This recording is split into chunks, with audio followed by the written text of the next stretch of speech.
Boa noite a todos. Sejam bem-vindos a mais uma live aí do nosso conselho. A gente faz esses encontros uma vez por mês, geralmente no início do mês, às segundas-feiras. E a gente tem um grande prazer hoje falar sobre um tema que, para nós, ainda mais como um conselho de ética, é extremamente pertinente, que é o ensino da ética durante a formação médica. A gente sabe que o ensino da ética, ele é fundamental durante a nossa vida como acadêmicos de medicina, no momento em que estamos lidando pela primeira vez com os nossos pacientes e, é claro, ao longo da vida, né? E trouxemos aqui para conversar com vocês dois queridos professores, professor Itagiba, professor Tarcísio. Trouxemos o Antônio, que é o atual presidente da Sangue. É muito importante a gente ter o acadêmico de medicina nesse tema junto com a gente, até para poder nos falar, né, qual que é a impressão dele como acadêmico, né, sobre a questão do ensino da ética, e para trazer para nós, como conselho, como que está sendo essa realidade hoje nas diversas escolas aqui do Estado. E já convido também a conselheira Michele Nacur para que faça a apresentação dos nossos palestrantes. Então, sejam bem-vindos, nós vamos ter um espaço para perguntas, e muito obrigada a todos, e nós estamos aqui torcendo para que efetivamente o ensino da ética seja cada vez mais lembrado nas nossas escolas de medicina. Muito obrigada. Michele. Boa noite a todos que estão acompanhando mais essa live do CRM. Eu considero que essa talvez seja um dos temas mais importantes para que a gente possa abordar, não só mediante os médicos, como também aos residentes e aos acadêmicos. A ética é uma questão tão importante que ela rege toda a nossa vida, ou deveria regê-la, né? Seria aqueles princípios fundamentais que regem não só o comportamento de um indivíduo, como o comportamento da sociedade como um todo. Eu penso que se cada indivíduo deve agir sempre com ética, o profissional médico, ele deve agir com uma ética ainda mais enraizada em tudo que ele faz. E o grande problema que a gente vê é que muitos acadêmicos e, eventualmente, até alguns médicos, eles não sabem que algumas coisas que, eventualmente, se faz até rotineiramente, possam estar ferindo o Código de Ética. Portanto, essa parceria, né, que o Conselho Regional de Medicina está fazendo com a Sociedade de Acadêmicos é muito importante para que a gente já comece lá, na formação dos médicos, a trabalhar essas questões da ética médica, da bioética. Então, nós vamos ter hoje 3 palestrantes. O primeiro deles vai ser o professor Tarcísio. O professor Tarcísio é conselheiro do CRM-MG e vai falar da importância do ensino da ética na graduação médica. A seguir, professor Itagiba, que é conselheiro do CRM-MG também, delegado de Montes Claros, vai falar das estratégias e experiências no ensino da ética nas escolas de medicina de Minas Gerais. E, por fim, teremos, então, o acadêmico Antônio Mascarenhas Oliveira, que vai falar para a gente sobre a experiência do ensino da ética nas escolas médicas de Minas Gerais na atualidade. O Antônio ele é presidente da Sociedade de Acadêmicos de Medicina de Minas Gerais. E, por fim, a gente vai ter algum espaço para perguntas e para a gente discutir um pouco sobre isso. Então, espero que tenhamos um bom evento hoje. Muito boa noite.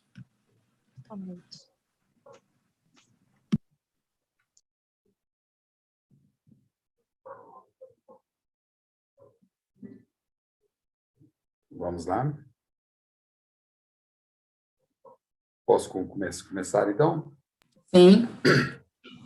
Bom, muito obrigado, conselheira Michele, muito obrigado, senhora presidente, e obrigado, sobretudo, por nos proporcionar essa oportunidade de falar a respeito de ética. Como a conselheira Michele falou, a questão ética ela é fundamental na vida de todos nós. Cumprimentos ao conselheiro Itagiba e ao aluno Antônio. Então, eu vou compartilhar aqui a aula, ver se eu não vou apanhar disso. Apareceu aí a aula? Apareceu. Sim, sim. Portanto, vamos lá, eu tenho que tirar isso aqui porque senão vai me atrapalhar aqui. Só um minutinho, só um minutinho. Tá ótimo, deu tudo certo agora. Bom, então, coube a mim então falar sobre a importância do ensino da ética na graduação. Eu vou considerar, assim, mais no sentido mais amplo, a importância do ensino da ética, a importância da ética como um todo. Engraçado, não quer passar. Deixa eu ver aqui do lado. Agora deu. Bom, há alguns fatos históricos relacionados ao desrespeito à ética para que dê ênfase a esse tema. Alessandro, não está passando ali na coisa, só tem que usar aqui essa seta, né? Tá. Alguns fatos históricos, então. No século, sobre a sífilis, no século IX, o médico Ian Wallace inoculou sífilis em 5 pessoas para ver o resultado disso. Também sobre sífilis, em 32 a 73, nos Estados Unidos, no estado do Alabama, foi realizado um experimento sobre sífilis. De vários pacientes foram mantidos sem tratamento, ou seja, isso resultaram 3 artigos. Observa-se que esses pacientes eram negros e pobres e não foram avisados que estavam sendo submetidos a um experimento, mas sim que era um tratamento especial gratuito. E esse estudo durou cerca de 40 anos e só foi suspenso quando denunciado por um jornalista do Washington Times. Observa esse período, em 73, já tinha sido promulgado os direitos humanos e tudo mais, e ainda assim o artigo continuou sendo, o experimento continuou sendo feito. Então, um jeito aqui, espera aqui, gente, que isso aqui não está dando certo. Tá bom. Alessandro, está um pouco grande aqui a minha tela. Como é que eu faço aqui para diminuir? Bom, ele está fora aí. Então, na Segunda Guerra, também, mostrando mais um desses fatos, os experimentos que aconteceram na Segunda Guerra, no final da guerra, durante o julgamento de Nuremberg, os médicos em julgamento alegaram, observe, tais abusos eram justificados, pois não havia um código de conduta que regesse os aspectos éticos das pesquisas em seres humanos. Em 47, surgiu, então, por causa disso, surgiu o Código de Nuremberg, que é o conjunto de princípios éticos que rege a pesquisa com seres humanos. Ainda assim, foram observadas falhas nesse código quanto à experimentação humana. E daí surgiu, então, a Declaração de Helsinki. Então, foram 2 exemplos só, mas dos inúmeros que já existiram e que até hoje existem. Como, então, houve uma evolução, tanto dos direitos humanos quanto à ética, e uma coisa está atrelada à outra. O registro histórico de direitos humanos surgiu com Ciro, rei da Pérsia, cerca de 500 anos antes de Cristo. O Ciro, nessa época, declarou que a liberdade para os escravos e alguns outros direitos de igualdade humana. Esses direitos foram gravados em uma peça chamada Cilindro de Ciro. Já vi foto dela. Outros acontecimentos importantes, mas que tiveram muitos outros, que é a criação da Declaração de Direitos da Virgínia, nos Estados Unidos, em 1776, a Declaração dos Direitos do Homem e do Cidadão na França, em 1789. E, sobre os direitos humanos, no século XIII, Santo Tomás de Aquino teve uma grande importância para o reconhecimento da dignidade essencial da pessoa humana. Ele retomou Aristóteles sobre muitos aspectos e procurou fixar conceitos universais. Em alguns pontos, suas ideias se apoiaram em dogmas de fé, mas que são noções fundamentais para mesmo por quem não aceita os princípios de Cristo.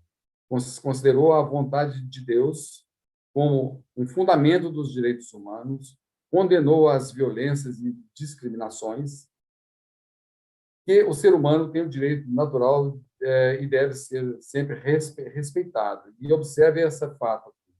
No século XIII, o direito de rebelião dos que forem submetidos às condições indignas. Isso aconteceu com Santo Tomás de Aquino no século XIII. E no século XX, XXI, houve avanços e resistências, marcada na história da humanidade com a abertura de um novo período, em que houve avanços dos direitos humanos após o término da Segunda Guerra. Foi a criação da Organização das Nações Unidas, em 1945, que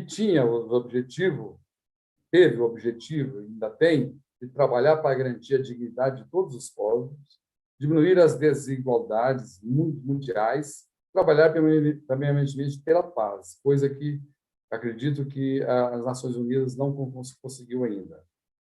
Mas porque esses objetivos só poderão ser atingidos mediante a eliminação das injustiças, a promoção dos direitos fundamentais da pessoa humana. Em 48, a Assembleia Geral da ONU, portanto, 3 anos após, aprovou a Declaração Universal dos Direitos Humanos. Essa declaração universal, composta por 30 artigos, são universais, são relacionados entre si, são indisponíveis, são imprescindíveis. Universais porque são válidos para todas as pessoas sem qualquer tipo de discriminação ou diferenciação. São relacionados entre si porque todos os direitos humanos devem ser aplicados igualmente. A falta de um direito pode afetar os outros. São indisponíveis, significa que uma pessoa não pode abrir mão dos seus direitos. São imprescindíveis, significa que o direito humano não tem prazo e não perde a validade. A Declaração de Helsinki, em 64, a Associação Médica Mundial publicou um conjunto de princípios éticos que regem a pesquisa em seres humanos, revisada por 7 vezes já. E a última vez foi no Brasil, esqueci exatamente o ano, num congresso que houve. É um importante documento na história da ética em pesquisa. Surge como o primeiro esforço significativo da comunidade médica em regulamentar a investigação em si, considerada como sendo o primeiro padrão internacional de pesquisa biomédica e constitui a base da maioria dos documentos subsequentes. E também, no bojo de tudo isso aí, no Brasil surgiu a Constituição Federal em si, que foi promulgada em 5/10/1988. Esta Constituição é considerada por muitos que é uma Constituição progressista no diz respeito à saúde.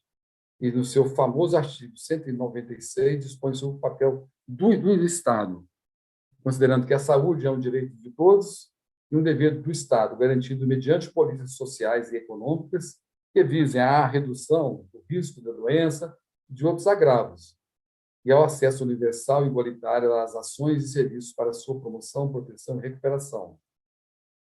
Representou um aspecto essencial no ordenamento jurídico do Sistema Único de Saúde, o nosso famoso SUS. E com o SUS veio a preocupação com a formação médica, muito tempo depois, evidentemente, sobre a necessidade de formação do médico para a atenção primária, reformulação dos currículos dos cursos de medicina de modo a estabelecer, neste futuro profissional, a capacidade de reflexão criativa sobre todo o contexto da saúde, além do conhecimento biológico tradicional, em direção ao resgate de cuidados voltados para o humano e o restante do planeta. Então, em 2001, foram editadas as diretrizes curriculares no curso de graduação da medicina. Foi a resolução do Conselho Nacional de Educação, número 4. Nessa resolução, eu destaco o artigo 3º dela, só nesse aspecto, que o perfil do formando egresso e profissional, o médico, deve ter formação generalista, humanista, criativa e reflexiva, capacitado a atuar pautado em princípios éticos. Eles falam muito na ética. O artigo 4º dessa mesma diretriz destaca que os profissionais devem realizar seu serviço dentro dos mais altos padrões de qualidade e dos princípios da ética bioética. Então, são direcionamentos dados. E, posteriormente, em 2014, as diretrizes curriculares acrescentou, no seu artigo 5º, ética profissional fundamentada nos princípios da ética e da bioética, levando em conta que a responsabilidade da atenção à saúde não se encerra com o ato técnico. E, ainda, postura ética quanto à diversidade étnico-racial, de gênero, de orientação sexual, linguístico-cultural e de pessoas com deficiência, respeito, autonomia, etc. Então, são muitos princípios, uma postura ética que essas diretrizes trouxeram, que levaram, sem dúvida, à necessidade de que houvesse reestruturação dos cursos médicos. Eu quero lembrar a vocês que, à época, houve resistência de várias instituições, sobretudo aquelas tradicionais, julgava acima de qualquer suspeita e etc. Houve restrição. Por quê? Argumentavam elas que cabia às universidades fazer o currículo médico, e não cabia ao Conselho Nacional de Educação, ou SUS, ou o Ministério A ou B, que fizesse isso. Que houve a inclusão na grade curricular de, no mínimo, 30% destinada para atenção primária e urgência, estímulo do ensino fora do hospital e o aluno em contato com o paciente da atenção primária desde o início do curso. E houve também a manifestação sobre a inclusão das disciplinas de ética médica, que é o assunto que nós estamos mais assim. E no bojo de tudo isso também, nós temos que ressaltar o Código de Ética Médica, que teve várias versões até chegar na versão atual, que é, em 1929, por exemplo, o Código de Moral Médica, Código de Deontologia Médica, que foi em 1931 e repetido em 1941, Código de Ética da Associação Médica Brasileira, em 1953, Código de Ética Médica, em 1965, e Código Brasileiro de Deontologia Médica, em 1984. No entanto, foi em 1988 que surgiu o Código de Ética Médica, surgiu de discussões dos conselhos, com conselheiros de todos os CRMs e etc. E de lá para cá teve várias versões, e a atual, que é o Código da Resolução CFM 2217, de 2018, que é a última, que, composta por princípios fundamentais, são 26 capítulos, 14 e 117 artigos. Não nos cabe falar sobre eles, né? Claro. Também, o CFM divulgou também o Código de Ética do Estudante de Medicina. São 45 artigos organizados em 6 eixos que ressaltam atitudes, práticas, princípios morais e éticos para guiar os estudantes de medicina dentro e fora da sala de aula. Contém os preceitos éticos, deveres e regras que devem balizar o relacionamento entre estudantes, profissionais, professores, orientadores e colegas. Nós estamos falando de ética aqui, mas o que é ética?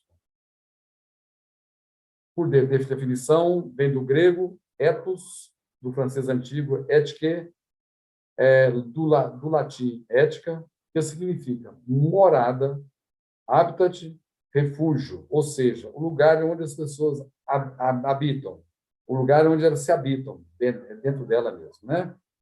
Já os filósofos dizem o seguinte: a ética se refere ao modo de ser, o caráter, a índole, natureza, as condutas das pessoas. E um filósofo chamado Leonardo Boff, muitos conhecem, ele é teólogo, escritor, filósofo, professor, ele definiu ética como sendo parte da filosofia, considera concepções acerca da vida, do universo, do ser humano, do seu destino, estabelece princípios e valores que orientam pessoas e sociedades. Uma pessoa é ética quando se orienta por princípios e convicções, ele disse.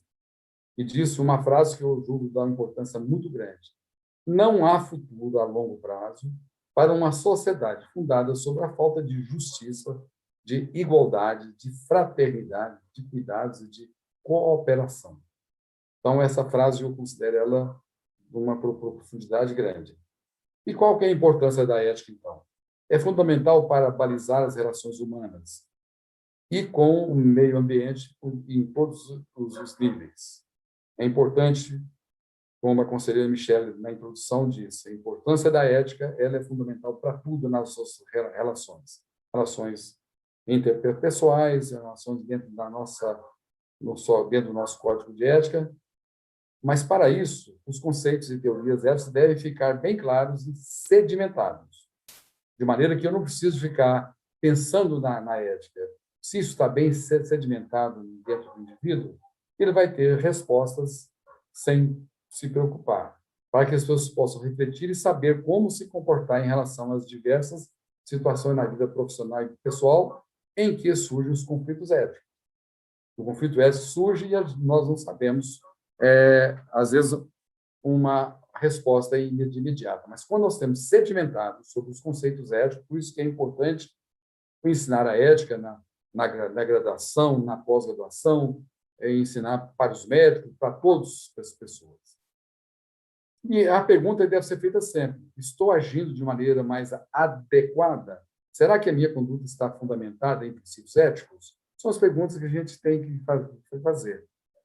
Então, as condições básicas para ensinar e exercer a medicina com ética: conhecer e aplicar o Código de Ética Médica, que nós já falamos a respeito dele, e os pilares éticos. Esses pilares éticos são compostos por princípios da bioética, competência técnica, acolhimento, que está relacionado com humanismo, empatia e algo mais. Dentro dos princípios da bioética, nós destacamos o princípio da autonomia para as pessoas, de todas as formas, para o paciente, para o médico, etc. O princípio da beneficência, aquilo que a gente pode fazer de bem para os outros. Então, é um princípio mais seletivo, porque nem todas as pessoas podem fazer para ela o bem enquanto médicos. O da não maleficência. Esse princípio ele é mais universal, porque nós podemos não prejudicar as pessoas. Isso é universal. E da justiça, na qual a equidade é um fator importante, é um conceito importante.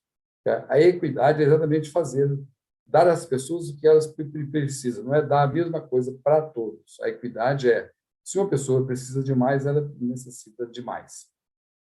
É preciso também compreender também o fundamento ético. O que significa o fundamento ético? O fundamento ético será sempre a base de uma nossa tomada de decisão. Mas qual é esse fundamento, então? É a pessoa humana e o valor da vida humana.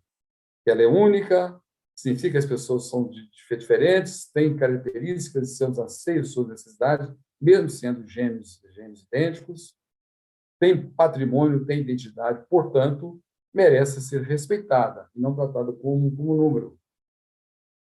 Reconhecer que o outro é diferente de mim não significa que uma pessoa é melhor que a outra ou uma pessoa vale mais do que a outra, mas respeitar as pessoas dessa forma. A pessoa humana é provida de uma dignidade. Significa que a pessoa tem um valor pelo simples fato de ser pessoa. É composta de diversas dimensões, seja biológica, psicológica, social ou moral, espiritual. Então, cada uma dessas áreas tem suas áreas de atuação, dessas suas áreas que atuam sobre elas. Importante dizer que a pessoa não é uma totalidade, pois todas as dimensões juntas compõem a pessoa. E eu quero chamar a atenção sobre uma aula de ética que todos os alunos recebem. É uma importante manifestação ética o juramento de Hipócrates. Esse Hipócrates é o que é considerado o pai da medicina, e é em torno de 460 anos antes de Cristo. Ele já disse, esse juramento que todos os alunos recitam em uníssono pelos formandos do curso de medicina, expressa publicamente que o novo médico se comprometerão durante toda a sua carreira a praticar honestamente a medicina. Em 2017, a Associação Médica Mundial divulgou esse juramento com adequação para acompanhar a evolução. Preservou os princípios básicos do juramento original, os princípios éticos, que conta ao sigilo, a consciência, a dignidade, nobreza, honra, ensino, humanidade, respeito e promoção da vida humana. Acrescentou estado de completo bem-estar físico e social, autonomia e dignidade do paciente. Quer dizer, o bom entendimento desse juramento é de suma importância para uma boa realização da arte, que é a medicina. Ética e caráter são duas coisas que andam de mãos dadas. Pessoas com ética fazem a coisa certa, independente se tem alguém vendo. Pessoas com éticas fazem a coisa certa, mesmo se tem alguém vendo. Pessoas de caráter têm a formação moral sólida e incontestável.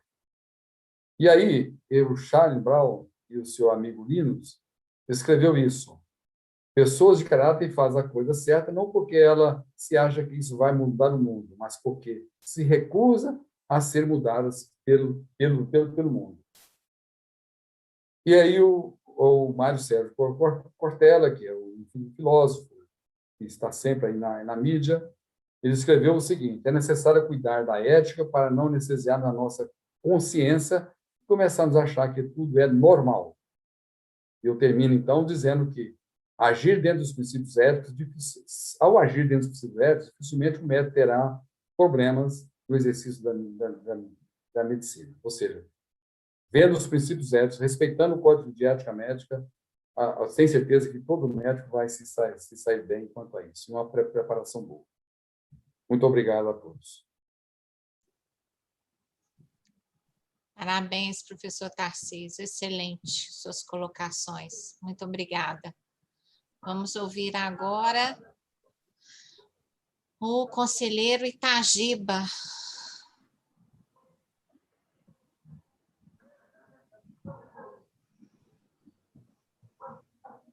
Eu tenho que tirar... Está vendo a minha tela ainda? Encerrar o compartilhamento, professor Tarcísio. Pois é, mas não dá, estava pedindo novo compartilhamento. Está pedindo de novo. Vamos ver isso aqui. Uhum. Agora deu, né? Deu agora? Deu. Tá ótimo. Mas o meu slide está atrás ainda. Será que não vai atrapalhar aí, não? Não sei, vamos ver. Vamos ver. Boa noite a Olha todos. Aí. Boa noite. Presidente Cibele, parabéns pelas iniciativas da realização desses eventos, né? Essas apresentações ao vivo de assuntos variados. Acho que a gente chega num momento em que o CRM tem que se expor, né, ao público, seja o público de estudantes de medicina, seja de médicos, seja até mesmo do cidadão leigo. E essa apresentação começou muito bem com o professor Tarcísio, fez um apanhado muito interessante. Gostei muito, professor. E parabenizo pela sua apresentação.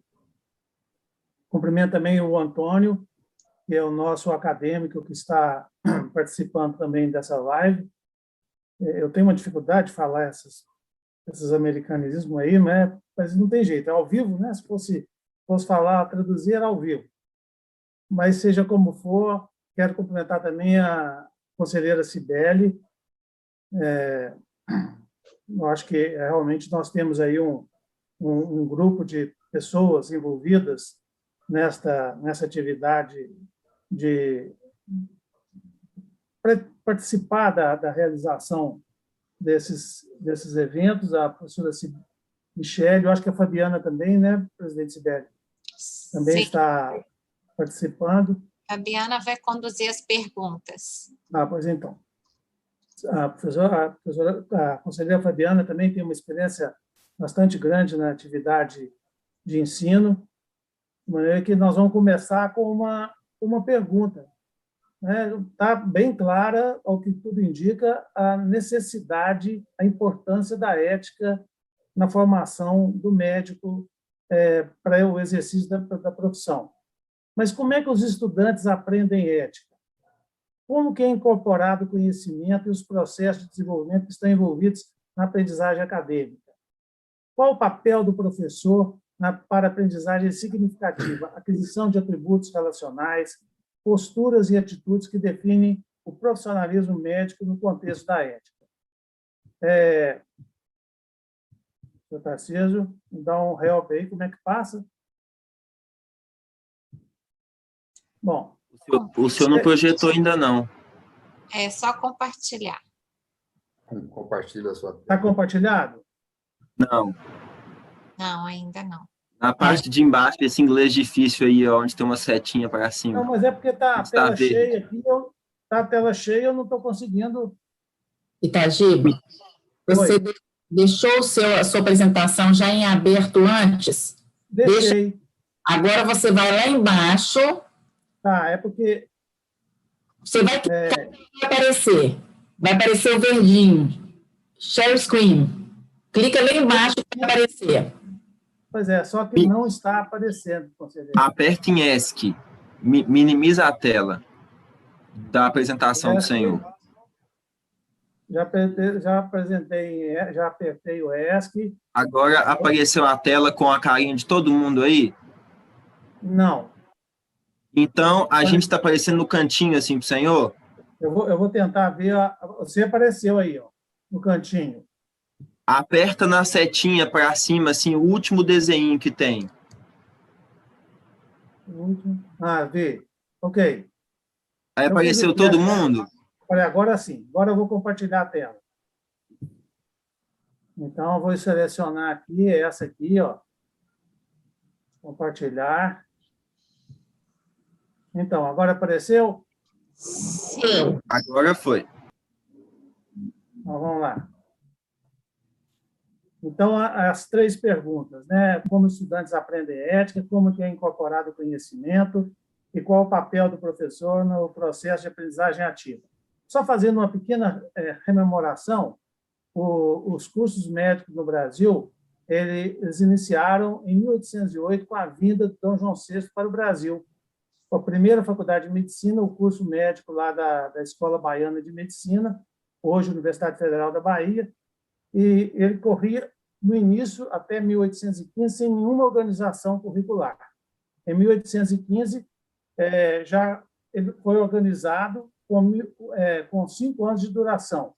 E, em 1832, passou-se para 6 anos de duração do curso. E foi criado também um curso de obstetrícia. Interessante salientar que a obstetrícia, inicialmente, era um curso exclusivamente para mulheres. A Revista Brasileira de Educação Médica publicou, em maio de 2003, um artigo em que se avaliou isso em 2003, o ensino da ética nas 103 faculdades de medicina existentes no Brasil em 2001, confrontando com uma pesquisa que foi realizada uma década anterior. Esse levantamento foi feito por questionário e contato com as pessoas. Também o CRM, em 2014, através da Comissão de Integração com a Faculdade de Medicina e Residências Médicas, cujo presidente da comissão é o professor Tarcísio, reuniu todos os 39 coordenadores do curso de medicina no Brasil, em Minas Gerais. E a conclusão dessa comissão, dessa reunião, desse fórum, foi que nos últimos 10 anos não houve mudança significativa no ensino da ética na faculdade de medicina, mas notava-se uma tendência para melhoria. Esse simpósio contou com a participação do Conselho Federal de Medicina, da ABEM, do Sindicato dos Médicos e conselheiros do CRM. O relatório final, em termos de proposições, foi sugerido incluir o ensino da ética médica e bioética nos cursos de medicina de forma longitudinal, do primeiro até o último período. E também sugerindo que se estendesse à residência médica, pós-graduação. E o CRM se ofereceu, à época, né, para promover reuniões e seminários, juntamente com os conselheiros, para que esse assunto pudesse ser discutido e desenvolvido. É interessante salientar que, então, você vê essa proposta de que o ensino da ética acontecesse do 1º ao 6º ano. E, em 1985, a Comissão de Ensino Médico do Conselho Federal de Medicina já sugeria isso, quanto ao período ideal para a administração do curso, a maioria dos docentes é favorável que o ensino da ética tenha início já no ciclo pré-clínico, como era a época, né?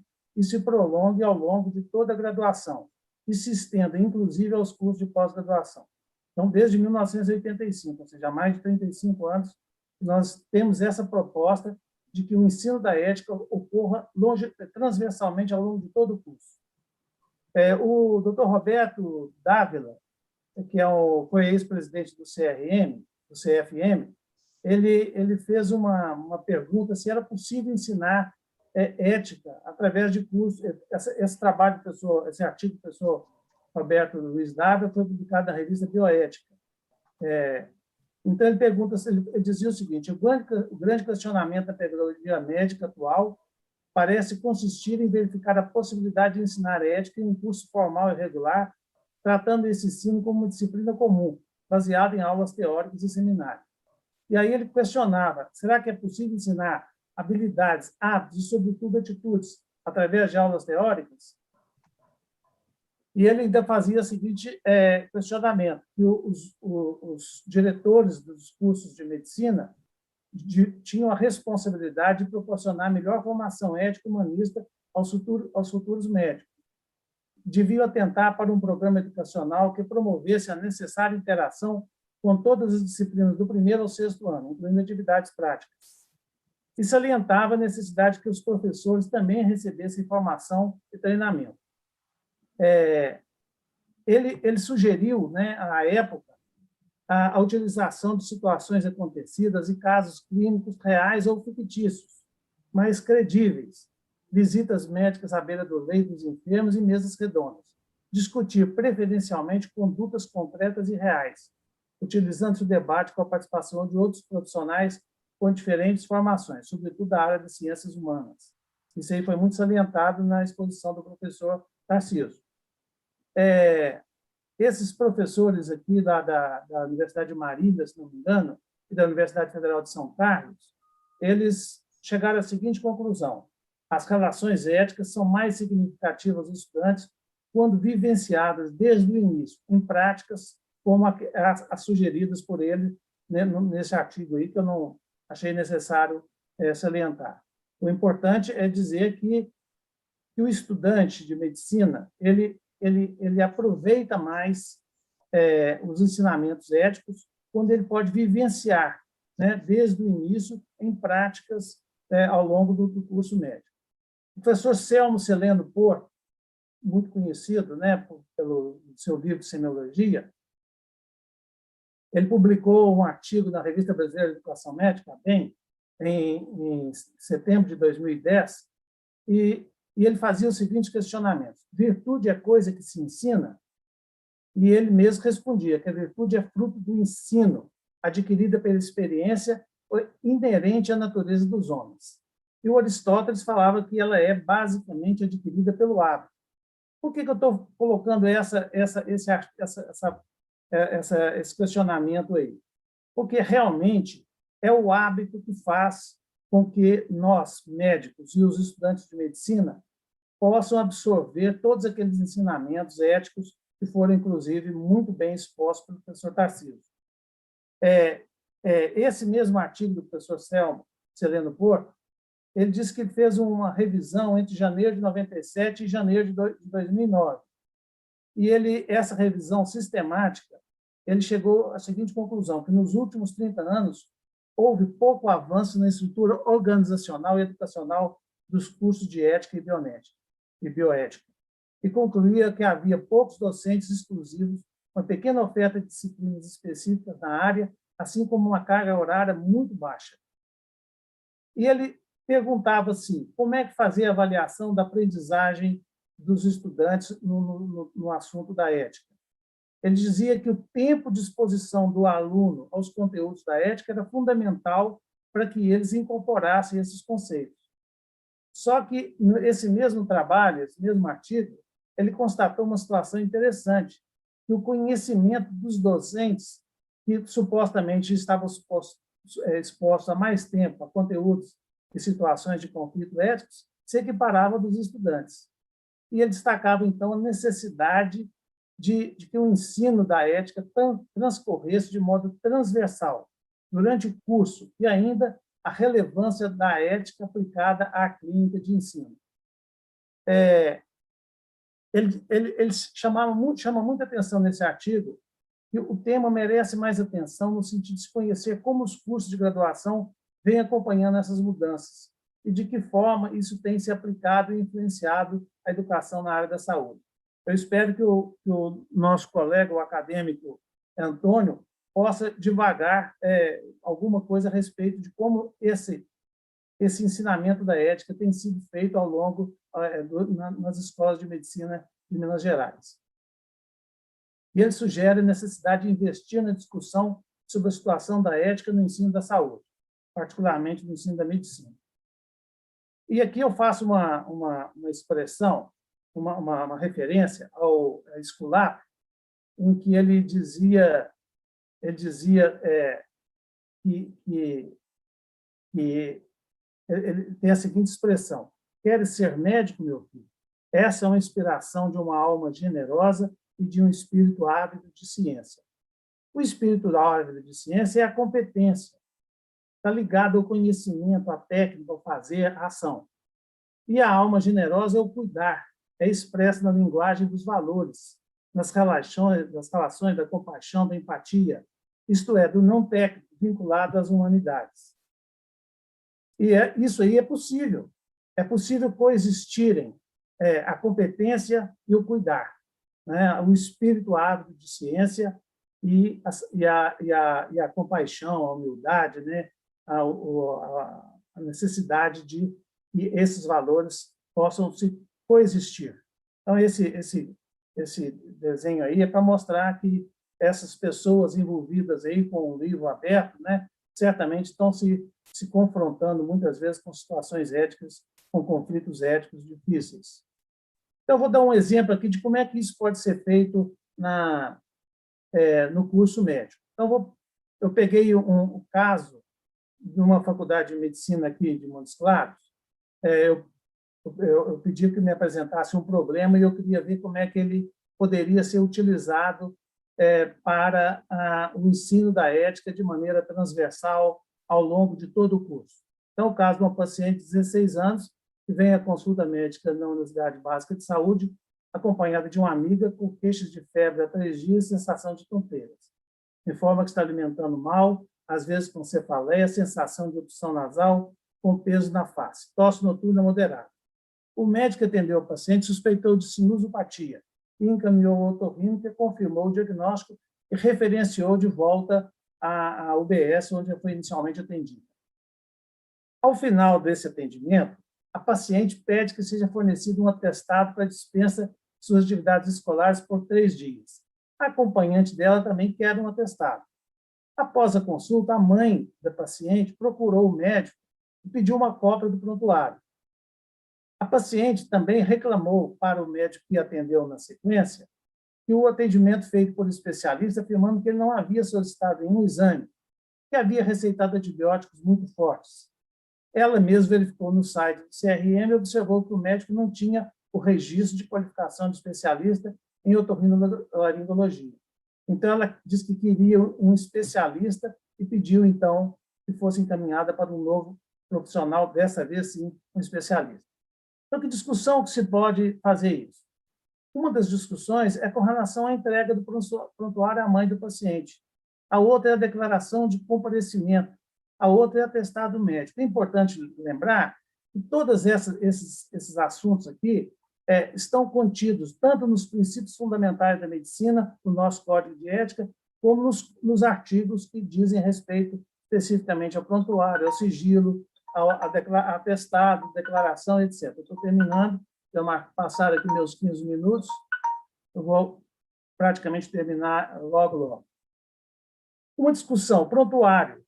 Por ocasião do primeiro atendimento do estudante participar, ele deve saber das implicações éticas e legais relativas ao registro desse atendimento do prontuário do paciente. O docente ou tutor que estiver acompanhando esse estudante, ele deve fazer os seguintes questionamentos lá na discussão em grupo. O que é um prontuário? O que deve conter o prontuário?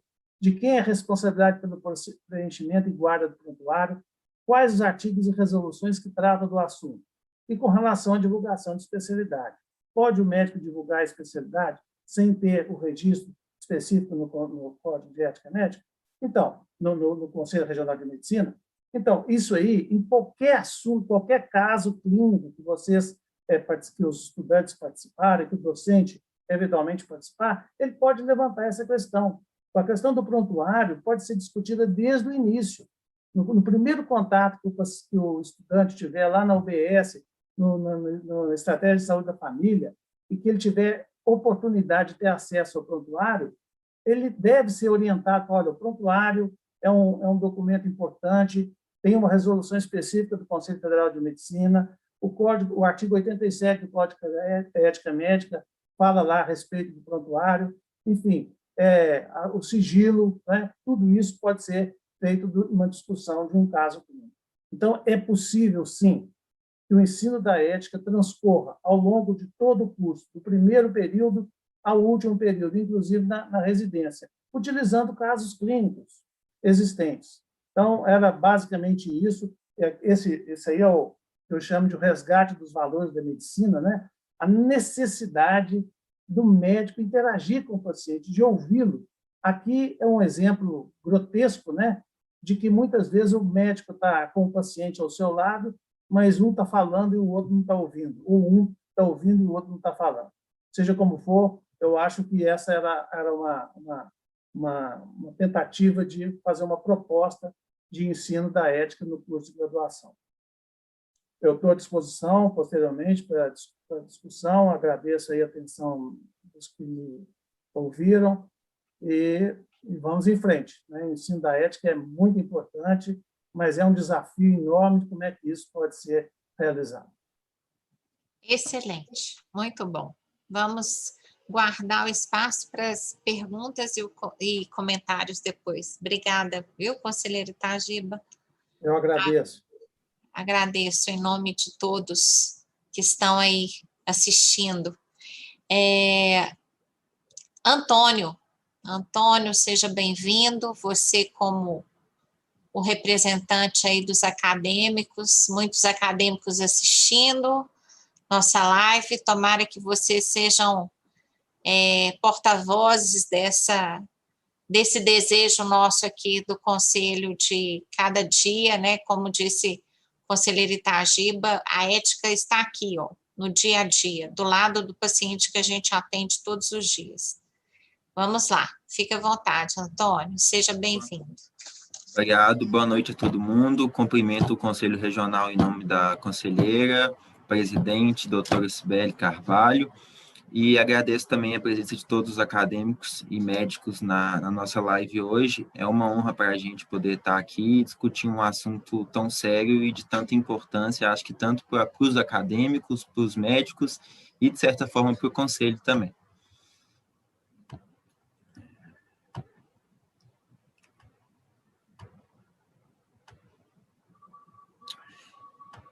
Então, vamos lá.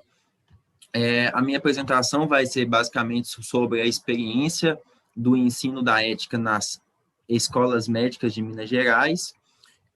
Inicialmente, a gente tem o levantamento aí que a gente possui o Código de Ética Médica de certa forma, do acadêmico de medicina e o Código de Ética Médica do médico. Eu vou começar, de certa forma, pegando uns princípios fundamentais do Código de Ética do estudante de medicina, que o estudante de medicina deve, desde a sua formação, conhecer e discutir com seus docentes e compreender como será a sua vida profissional de acordo com as normas, os direitos e as obrigações do Código de Ética Médica que regulam o exercício da sua futura formação. Então, acho que, basicamente, hoje a gente está de certa forma, cumprindo o nosso Código de Ética Médica. Eu acho que a gente tem que fazer isso continuamente durante a nossa formação. E como que a gente tentou fazer, de certa forma, um levantamento sobre a questão das faculdades de medicina. A gente teve um prazo um pouco corrido, então a gente não conseguiu elaborar uma coisa muito correta em relação aos levantamentos dos dados, mas a gente fez uma pesquisa interna na SANG, que a gente usou o nosso corpo de apoio, que está presente nas 47 escolas médicas do estado de Minas Gerais. Queria aproveitar o momento e agradecer toda a gestão, diretora do interior e todos os coordenadores do interior e os meninos do corpo de apoio também. A gente fez uma pesquisa baseada no nome, na faculdade, se na sua faculdade tem a disciplina de ética médica ou disciplina simular, se tiver, se você já teve a disciplina, se sim, como você descreve o seu aprendizado, e o que você acha que poderia ser mais abordado, e por fim, aí a gente deixou algumas dúvidas, que eu vou até usar ela para a gente fazer alguns debates aí. O formulário, a gente usou uma metodologia, que a gente fez um formulário no Google, a gente teve acadêmicos das 47 escolas médicas respondendo, e foram integrantes do corpo de apoio da ação de 2021. Dentre as respostas, a gente teve 94 respostas, de 2 acadêmicos de cada faculdade, 47 escolas médicas, na qual a gente fez o levantamento aí que durante a formação do acadêmico, ele não possui uma disciplina específica de ética médica em 5 faculdades do nosso estado. Faculdades essas que a gente fez questão de conferir se realmente não tinha na grade curricular, e alguns acadêmicos relatam que possuíam a disciplina, de certa forma, durante a formação, mas não uma disciplina específica. Dentre aqueles, né, a gente teve 84,4% que já tiveram a disciplina, e baseado um pouco nisso, a gente tem um levantamento em relação ao código de ética do acadêmico. Então, em relação ao estudante com as instituições de ensino, o estudante de medicina pode recorrer às instituições competentes a fim de garantir condições adequadas de aprendizado no cenário de ensino teórico e prático. Então, aqueles acadêmicos que se sentirem, de certa forma, prejudicados por não ter a disciplina na sua faculdade, é um direito deles, de certa forma, buscar a faculdade, buscar entidades, para que a gente consiga ter uma visão um pouco melhor. E talvez é isso um pouco que falte, a gente ser um pouco mais proativo em relação de certa forma, a gente busca os nossos direitos, mas a gente pode buscar alguns direitos que o Código de Ética nos dá um respaldo e que a gente muitos acadêmicos nem sabem por não estudar ele. E, de certa forma, eu acho que vai da faculdade e vai do acadêmico também, pegar o Código de Ética, dar uma lida nele, tanto o Código de Ética Médica, e usar, né, de certa forma, as aulas e a educação contínua como forma de consolidar esse conhecimento e ter a ética médica de uma forma mais... uma visão mais direta e específica em relação ao código. Em relação às respostas, né, a gente fez um levantamento do que poderia ser mais abordado. Então, a gente teve uma visão dos acadêmicos em relação à diferença entre o código de ética do médico e do acadêmico, que às vezes eles se confundem um pouco, que não é visto durante a formação. Os limites da ética do acadêmico frente às redes sociais, que eu acho até interessante o pessoal dar uma olhada na última live que teve em relação à publicidade médica. A publicidade médica, né, a utilização das redes sociais, o marketing médico, e questões legais e jurídicas de como um médico deve se portar mediante a um processo. E também abordagens mais práticas e suas soluções e formas de prevenção. E uma coisa que eu observei muito, eu acho que é muito bom da gente trazer para a discussão hoje, é que os acadêmicos, eles relatam que eles queriam ter essa formação da ética médica de forma mais contínua, durante todo o curso de medicina, porque acaba que eles têm, talvez, no início da faculdade ou no final, e que uma educação contínua talvez seja melhor até mesmo para a fixação do aprendizado. Eu coloquei aqui um pouco das opções de formação complementar, além do conhecimento, né, da busca do conhecimento de forma autônoma. A gente tem o curso de Ética Médica, EAD, que é fornecido pelo CRM Minas Gerais. Essas vagas, elas são abertas mensalmente e elas são direcionadas para os médicos acadêmicos do 12º período, e agora a gente conseguiu aí, da gente estender também para o 11º período.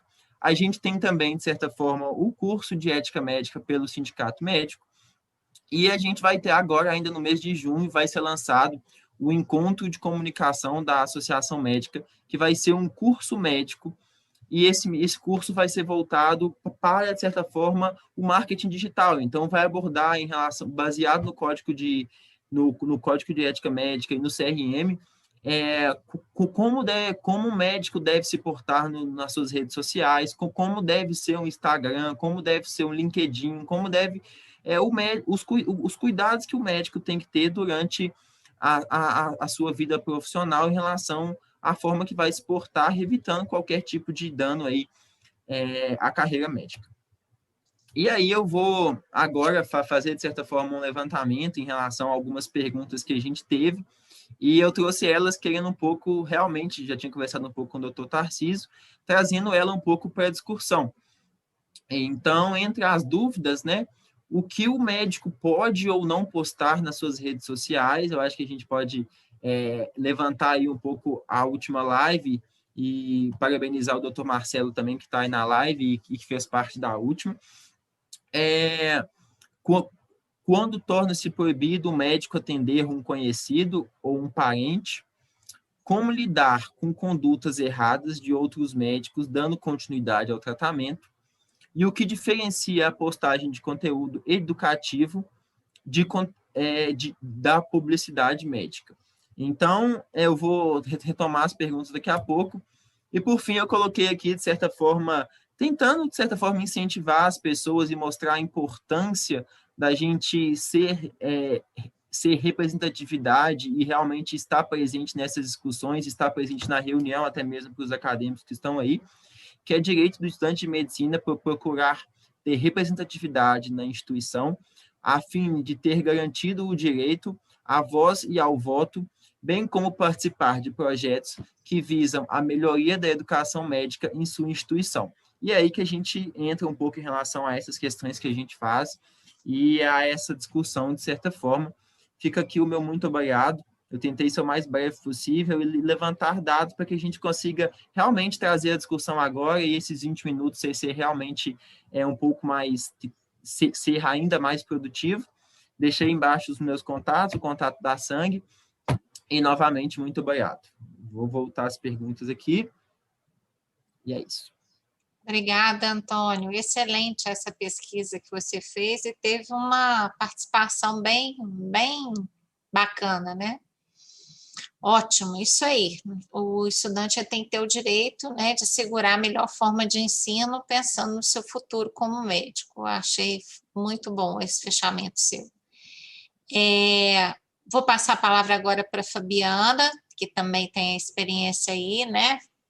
Professora Fabiana, né, que trabalha aí com estratégia de saúde da família, com os estudantes, e ela que vai moderar, conduzir esse momento de perguntas e de discussão. Seja bem-vinda, Fabiana. Obrigada. Olá, boa noite a todos. Na pessoa da doutora Cibele, cumprimento e parabenizo todos os palestrantes.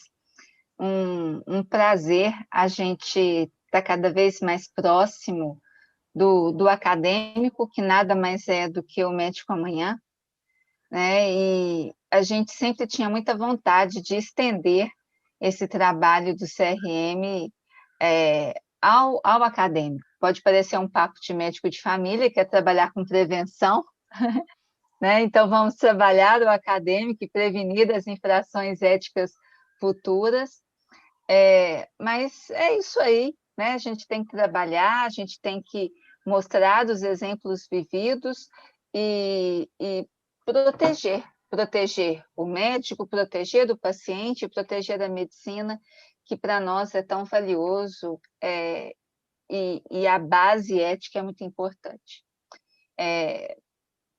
Nós não temos perguntas específicas aqui no chat. E aí eu gostaria de provocar o Antônio nessa oportunidade, né, que está falando aí em nome dos acadêmicos, de todo esse contato que você fez com o pessoal para que você pudesse trazer as demandas, o que mais ressaltou para vocês de importância em relação a esse trabalho, esse estímulo que todos temos, que haja uma capacitação, um ensino da ética durante o curso de medicina, e eu até estendo, numa perspectiva transversal, né? O que a gente tem sempre trabalhado, já trabalhamos algumas vezes com as escolas médicas, que fosse transversal, que fosse a partir de exemplos. O que ressaltou mais para você nessa pesquisa que você fez, isso tudo aí que vocês têm trabalhado? Muito obrigado pela pergunta, doutora conselheira Fabiana. Eu acho que, de certa forma, fazendo um levantamento em relação a essas questões, eu acho que, principalmente, essas questões das dúvidas dos acadêmicos e aquilo que eles buscam um pouco mais, os principais assuntos que eu acho que isso é uma dúvida não só dos acadêmicos, mas também do médico.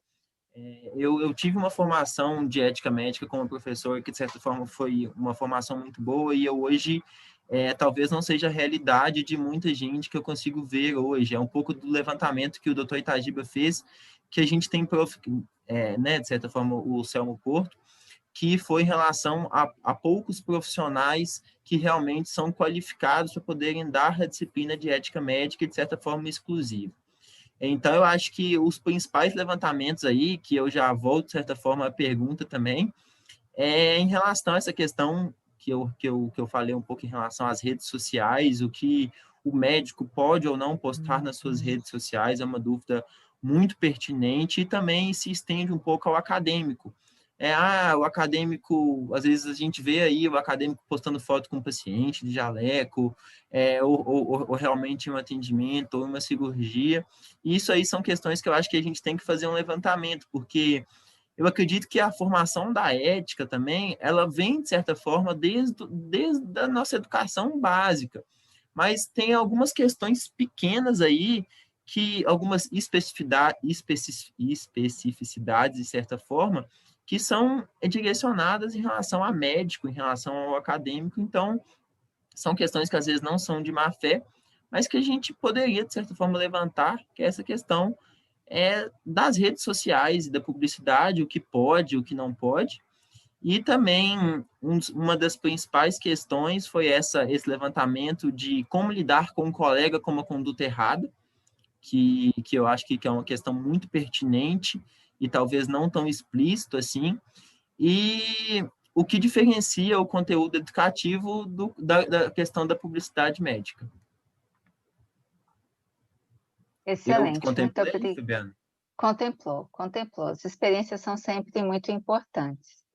Eu vou aproveitar aqui para passar a palavra para o Dr. Luiz Henrique.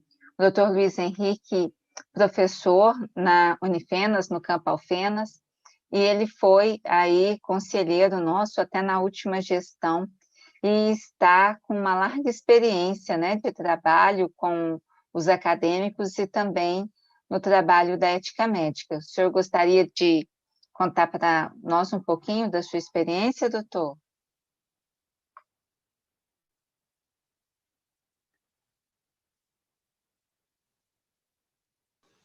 Pronto. Está me ouvindo? Sim. Sim. Bom, em primeiro lugar, boa noite a todos vocês. Mesmo à distância, eu gostaria de dizer da minha alegria de ver todos vocês, mas principalmente a nossa presidente Cibele, o Itagiba, a Fabiana e o Tício, que está aí também, que foram meus companheiros aí nos meus 10 anos de conselheiro no Conselho Regional de Medicina.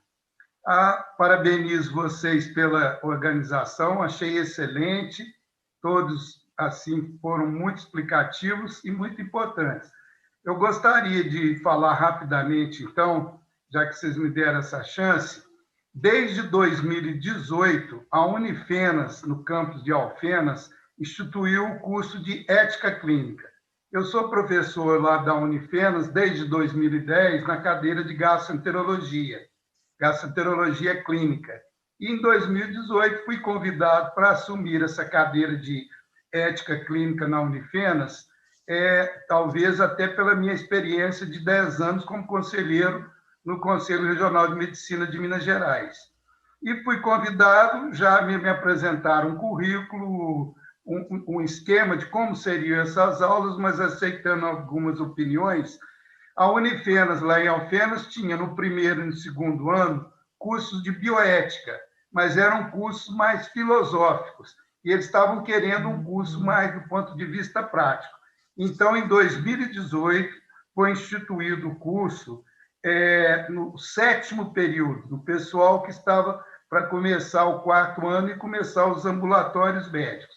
Então, hoje, é um curso relativamente pequeno, que são 7 aulas. Nós damos a primeira aula nossa sobre o Código de Ética Médica, onde nós explicamos como é que funciona o código, os principais tópicos, a importância, e eu tenho conseguido distribuir a cada acadêmico do 4º ano um Código de Ética Médica e falo para eles, igual a gente sempre falou no conselho, que aquilo era a nossa Bíblia e que eles vão precisar daquilo sempre. A segunda aula fala sobre o Conselho Federal de Medicina e sobre o Conselho Regional de Medicina, explica como que funciona o Conselho Regional de Medicina, quais são as suas funções, como é que são eleitos, para que eles conheçam, não vão conhecer só o conselho depois que eles saem da escola. Depois nós temos uma aula de sigilo médico, uma aula de prontuário médico, uma aula de atestado de óbito, não ensinando a fazer o atestado, isso eles aprendem na tanatologia, mas do ponto de vista ético do atestado de óbito. Temos uma aula de atestado médico e encerramos o curso com a aula de relação médico-paciente. Você vê que é um curso pequeno, são 7 aulas, mas eu acho que tem sido de bom proveito. Os alunos todos têm elogiado, de modo geral, o curso, acho que sai aprendendo. Juntamente com o Conselho Regional de Medicina, quase todos os anos, para a turma do 6º ano e residentes, tem sido feito o curso de Ética Médica que o Conselho faz.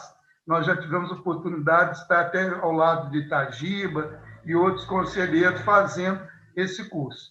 Então, essa era a experiência que eu queria falar para vocês, como que tem funcionado a Unifenas. Mais uma vez, parabenizo todos vocês aí pela organização. Muito prazer em vê-los e ouvi-los. Prazer, Henrique. Obrigada. Muito obrigada, doutor. Com certeza, os temas são muito pertinentes e a sua experiência deve enriquecer bastante com exemplos práticos, né? Nós temos aqui uma pergunta do doutor William, que também já foi conselheiro nesse conselho, e ele diz, das faculdades que ensinam ética, como foi o aproveitamento no que tange ao interesse do acadêmico nos diversos períodos, pois ele é professor de ética e bioética desde 2005, e ele nota um certo desinteresse por não reconhecer a importância dessa ética médica. Antônio, doutor Tarcísio, doutor Itagiba, vocês gostariam de se manifestar? Doutor Itagiba, pode ligar seu microfone. Aproveito, inclusive, para pedir que nos passe uma perspectiva enquanto CFM, né, quando o senhor é um dos nossos representantes junto ao federal nessa parte de ensino médico. Pois é, Fabiana, é exatamente essa questão levantada pelo ex-conselheiro Gebrim. Prazer em te ver, Gebrim, satisfação. Espero que esteja bem com vocês aí lá chama lá a cidade, gente? Passou aqui. Enfim, Araguari. Araguari, isso. Mas então, é a mesma coisa, gente. Eu tive a oportunidade, eu fui presidente do CRM em 2013 a 2015. E eu tive a oportunidade de participar de um curso de formação de residentes, né? Numa cidade aí do interior, e ao final da minha palestra lá, eu fiz a palestra de encerramento do curso obrigatório de ética para que os residentes pudessem receber o certificado. E quando eu estava saindo lá do anfiteatro, lá onde estava acontecendo o curso, tinha em torno de 140, 150 residentes. O motorista que estava me acompanhando lá do CRM viu as pessoas saírem e perguntou para uma residente, assim, ei, você sabe me informar se o curso já terminou? Ela falou assim, graças a Deus. Então, essa é a questão que eu vejo como uma grande dificuldade que existe em ensinar ética, né? Porque não há motivação suficiente para os acadêmicos se eles não têm a oportunidade de utilização dos conhecimentos, dos conceitos de ética ao longo do curso.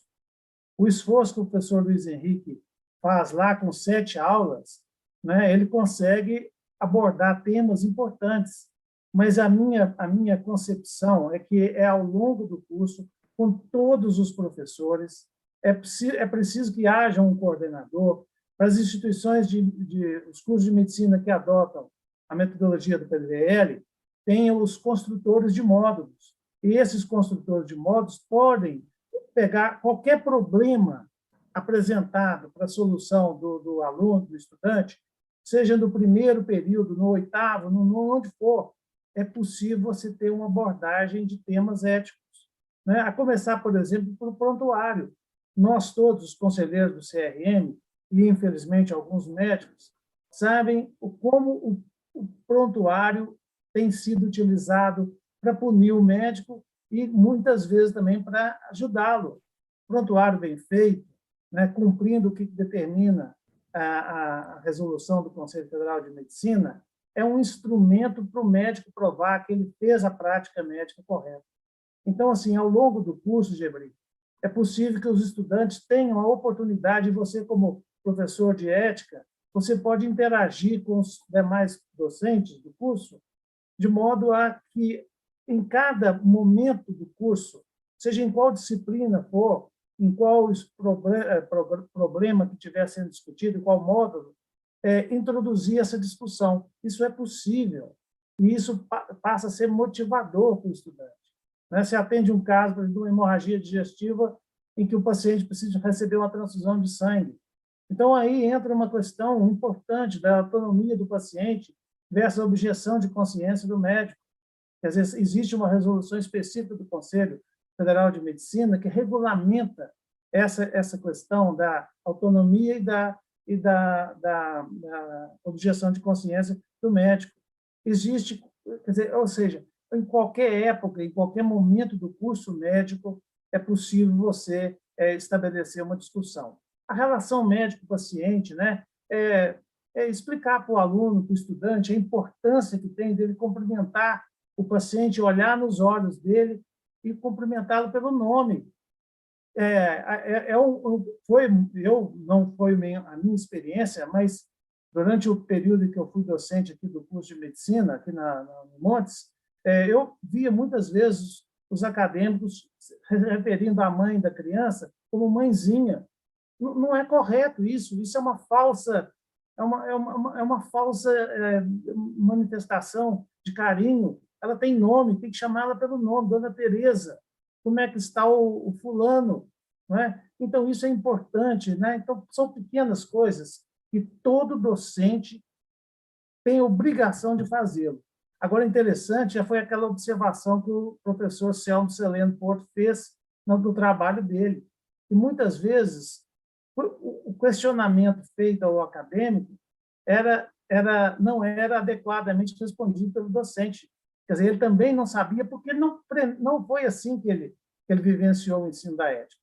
De maneira que eu tenho muita convicção, e olha bem que isso não sou eu só que estou falando, isso desde 1985, a Comissão de Ensino Médico do CFM, todos os trabalhos que eu procurei ver falam da importância de que o ensino da ética tem que ser longitudinal, transversal, ao longo de todo o curso. Ter um professor de ética é possível, mas como coordenador das atividades relacionadas à ética. Eu estendi um pouco mais na resposta, Lebrim, mas algumas coisas os cabelos brancos vai permitindo a gente que a gente possa dar pitacos em determinados assuntos, né? Tanto a minha experiência docente como a minha experiência no conselho me permite dizer hoje que o ensino da ética no curso de medicina tem que ser transversal, do primeiro ao sexto ano, né? Do primeiro período ao 12º período, inclusive na residência. Muito obrigado. Desculpe aí por ter me alongado em excesso. Muito obrigada, doutor.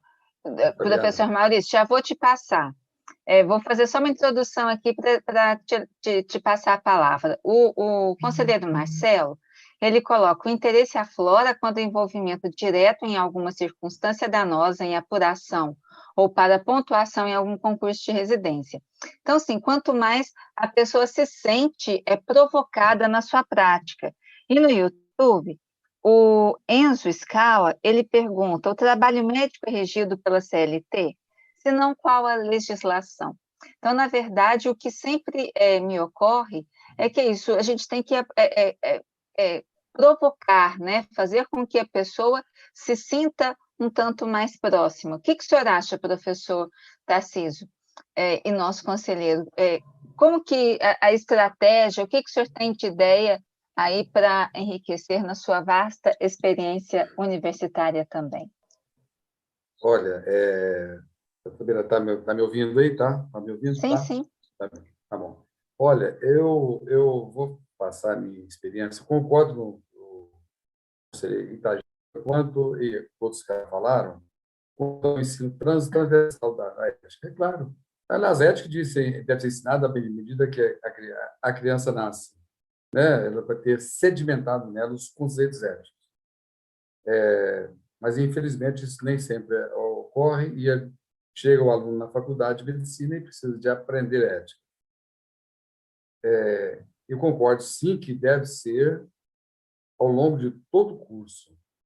Só que viabilizar isso não é uma coisa simples. Em escolas pequenas, talvez sim, com poucos alunos. Numa escola grande, quanto a Faculdade de Medicina da UFMG, e agora também tem as Ciências Médicas, tem uma quantidade de aluno imensa. São 360 alunos ao ano. Então, de 2014 para cá, com reforma curricular, com aquelas diretrizes, etc., passou-se a ter a disciplina de ética médica. Já tinha a ética ensinada por professores, mas tem professores que têm uma boa experiência em ética, tem professores que nem sequer entendem de ética. Então, nós temos que estar atento a essa realidade, né? Não tem como. Nós não conseguimos incutir ética. Todos os professores de uma escola têm uns bons princípios éticos. Não existe isso. Mas, de qualquer forma, se for possível, sim. Então, vou dar a minha experiência. O curso nosso começou em 2014 e eu passei a ser professor de ética em 2019. Então, tem poucos anos, está com 3 anos que eu estou na aula de ética.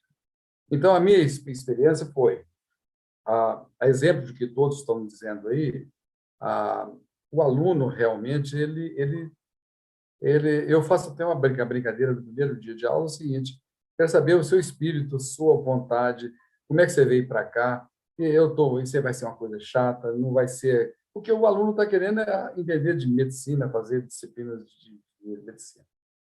Então, eu observei que na primeira turma, realmente, não foi uma turma que eu considerei boa.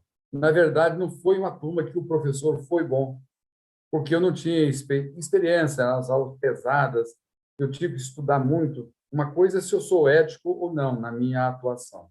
Uma coisa é eu dar aula de ética. Então, tive que estudar muito para isso.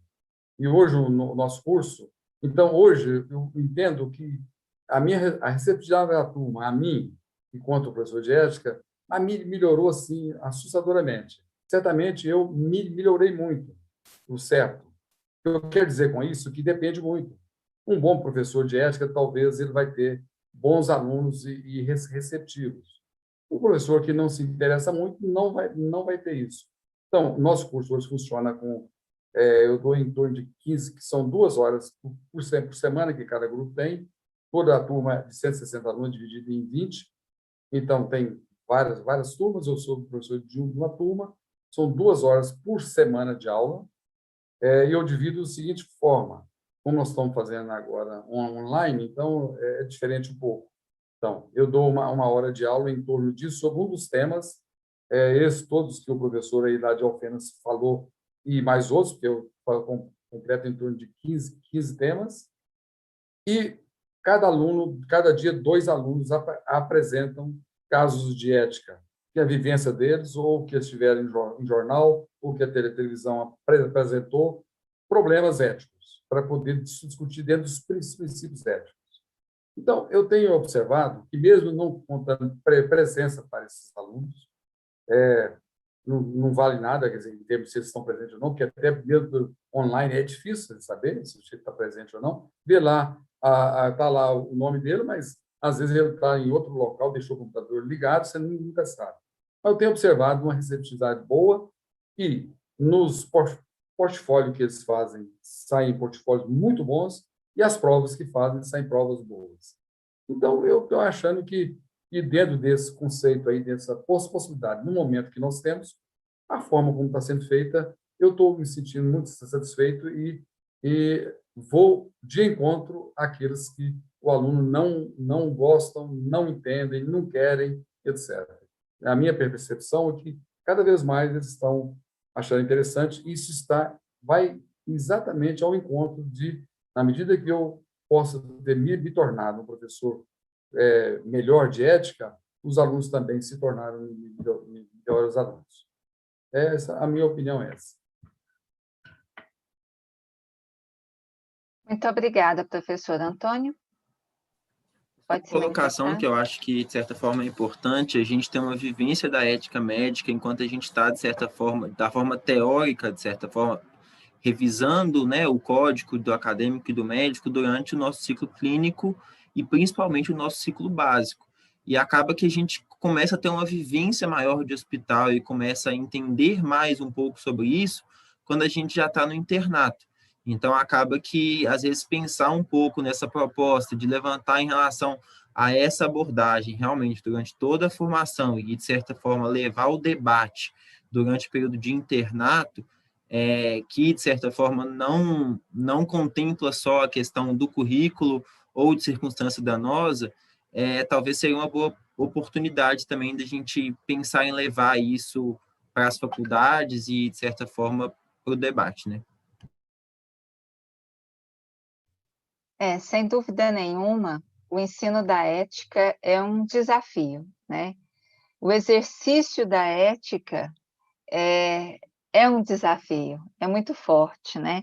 Eu vou colocar aqui uma manifestação da conselheira Vera no YouTube, quando ela parabeniza a palestra do professor Tarcísio, e ela coloca, a propósito de sua fala, acredito que ninguém é melhor profissional do que é como pessoa.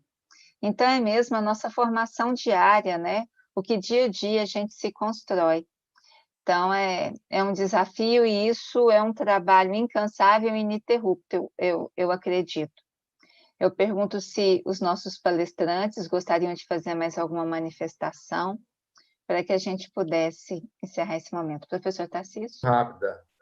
Muito rápida aqui, conselheiro. É o seguinte, muito obrigado à conselheira Vera, mas é o seguinte, todos nós que fomos alunos já, devemos guardar na nossa experiência os nomes de professores que foram extremamente éticos e professores que foram extremamente antiéticos. Eu tenho exemplos de 45 anos atrás, que eu não esqueço.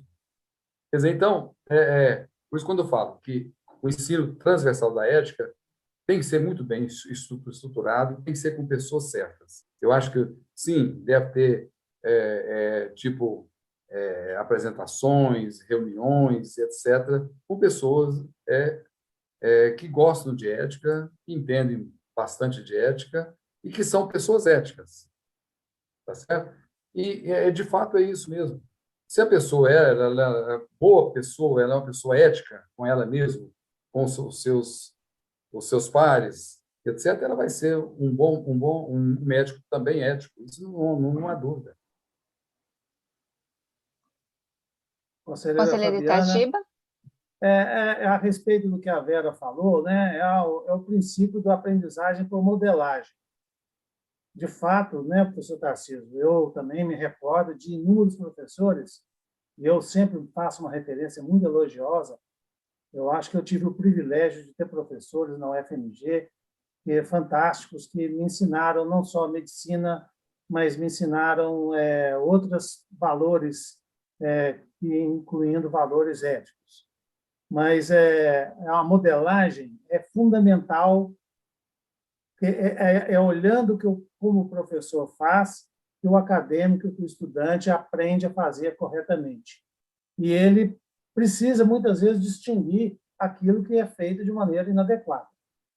Que eu concordo com a Vera, eu acho que a aprendizagem pela técnica da modelagem, da interação recíproca, né, da aprendizagem versus comportamento, são conceitos fundamentais hoje no ensino da ética e, de uma maneira geral, de toda a medicina, né, que vive uma crise muito difícil de resolver face o espetacular desenvolvimento da tecnologia, que vai abraçando e colocando para escanteio outros valores que são importantes na formação médica de uma maneira geral. Muito obrigado, eu me despeço com essas palavras, mas me coloco à disposição se alguém quiser fazer alguma manifestação.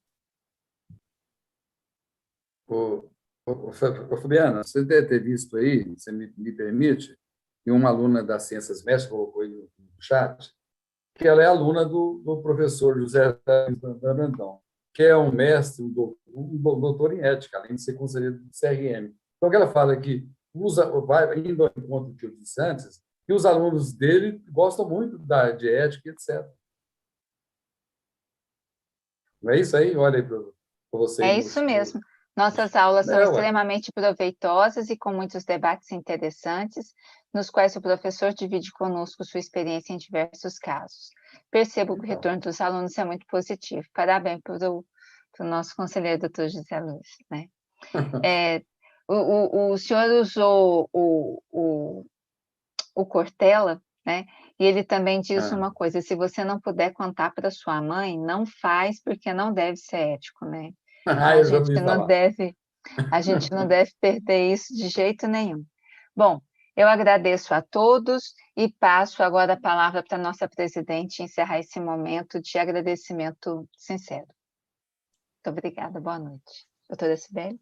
Obrigada, conselheira Fabiana, sempre moderando tão bem nossas lives. Eu quero agradecer a presença de tantas pessoas aqui, né, tanto conectadas pelo Zoom quanto pelo YouTube. Nós temos um público diversificado e professores de ética, ex-conselheiros. Isso é muito bom da gente saber que a ética ela continua se perpetuando aí em vários bancos de escolas e faculdades. E agradecer aos nossos palestrantes, ao professor Tarcísio, professor, conselheiro Itagiba, o Antônio, né, eu falo que a responsabilidade do Antônio, assim como dos acadêmicos que representam a sangue, é muito grande, porque eles são o nosso futuro, né? Daí a preocupação com o conselho, porque a medicina, ela está passando por algumas transformações do jeito que o mundo se transformou, principalmente por causa da pandemia, né? Eu acho que processos que talvez não fossem tão rápidos se tornaram assim quase que exponenciais de uma hora para outra, por causa de tudo isso que a gente está vivendo, né? A questão da tecnologia, ela é importante, mas a gente nunca pode esquecer da ética nas nossas relações, da boa relação médico-paciente, da boa relação familiar, né, com a família desse paciente. Então, é realmente motivo de muito orgulho para nós, conselheiros, professores com mais experiência no assunto, termos os acadêmicos de medicina ao nosso lado, participando dessa discussão, né? Então, isso é muito frutificante para todos nós, porque o conselho, ele atua hoje, talvez de uma forma muito mais ampla em relação à sua constituição, né? Desde lá de trás, mas a gente nunca perde a ética como o nosso principal foco, né? E ter esse momento de ética e falar de ética é muito realmente gratificante. Então, quero parabenizar aos nossos palestrantes, parabenizar a conselheira Fabiana, a conselheira Michele, né, que fez a introdução também, agradecer aos conselheiros que estão assistindo, aos acadêmicos que estão aí prestigiando, e espero que cada um, igual eu falei antes, né, seja um fator, uma pessoa que motive dentro da sua faculdade o ensino da ética, e que seja desde o começo, que seja na fase de residência e, claro, o tempo todo quando nos tornamos médicos. E dizer que o conselho é a casa de todos os colegas, médicos, acadêmicos, residentes, e eu falo que nós não somos deuses do Olimpo, estamos aqui também, por mais que a gente fale sobre ética, todos os dias temos discussões sobre ética, sobre dilemas éticos. Então, muito obrigada, uma boa noite, estamos